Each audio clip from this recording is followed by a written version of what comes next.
Well, happening today, a local family will step into the home of their dreams, but it's all thanks to Habitat for Humanity and a very special group of volunteers. 23 ABC's Leslie Marine has more on the local teens who helped to build this home. Good morning, Leslie. Well, local TV and radio personalities hit the stage at the Buck Owens Crystal Palace to raise money for Kern County cancer patients.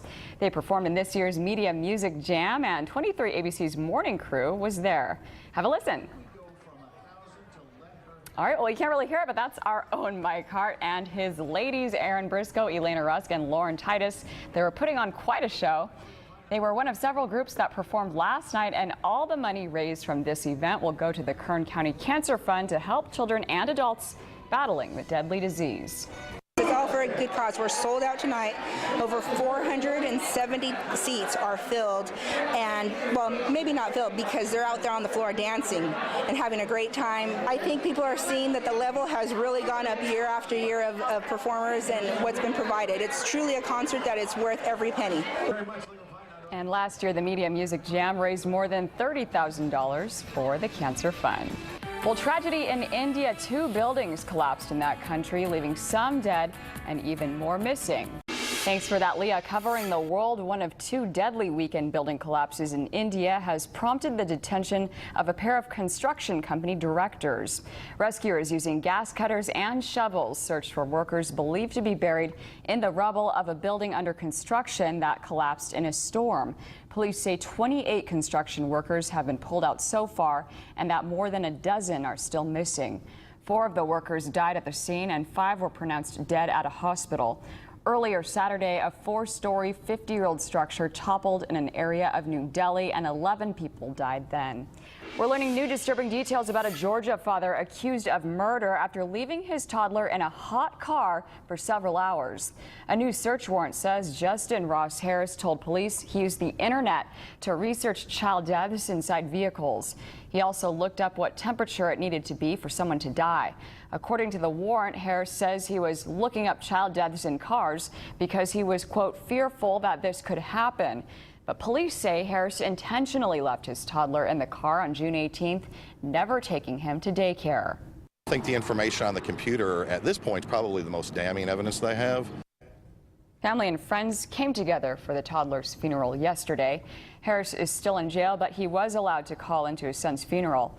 Harris pleaded not guilty to all charges against him last week and originally told police he simply forgot his son in the back seat. A man is caught on camera riding on the trunk of a car, what witnesses saw and why police are now looking for him. And Mayor Rob Ford returns to the office, why people in Canada are looking forward to his return when 23 ABC News returns. Welcome back. Now, 8:15 a.m. You're looking at a live shot from our HD roof cam. Looking over downtown Bakersfield, it is going to be a scorcher out there today. So our Leah Steinberg will tell you how hot it will get coming up in just a few minutes. Well, this is a bizarre story out of North Carolina as police are investigating reports of a man riding on the trunk of a car that was speeding along an interstate. The action was caught on camera as eyewitnesses say the man broke the back window and climbed inside that car while the car was moving at 50 miles per hour. The fast-moving sedan quickly caught the attention of everyone riding along the interstate. All of a sudden the kid says, there's someone on the, on top of the car on the trunk, and I'm like, what? I said, let me get my phone and started recording. He was just laying back on the car, and we're like, that's like 50 miles an hour. The Cruz family says the man on the car broke the back window and climbed inside. They say a woman was driving the vehicle and a child in a car seat was also inside. Authorities think the driver and that man knew each other, but they can't be sure until they track both of them down. Well, you can check this out. Customers at a bar in Kansas City were treated to a bizarre sight. A criminal in an elaborate costume who stopped in to have a drink after committing a burglary. Around 8:30 p.m. Friday night, someone threw a brick through the window of a costume shop. The thief took off with a yellow cape and a headdress. An hour later, the costume bandit showed up at the Cashew. That's a bar only a few yards away from the crime scene. A customer posted these photos in a series of tweets of the seemingly mellow yellow crook who was sitting at the end of the bar.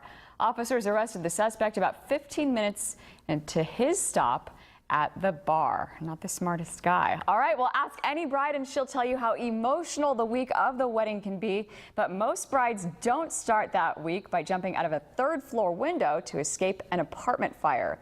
Quite naturally, the bride wants everything to be perfect, and Lunice Ruff of Castle Rock, Colorado is no different. But for her, this day means much more. Lunice is just happy to be alive. Her and her maid of honor narrowly escaped an apartment fire just a few days before her wedding. The two had to jump out of Lunice's third-story apartment to save their lives. Since then, I've just learned to not take anything for granted and just, surround yourself with people that love you and support you. And the bride's maid of honor, Marilyn, broke her back jumping out of the window, but was determined to be at her best friend's wedding, so she still went with the help of a walker.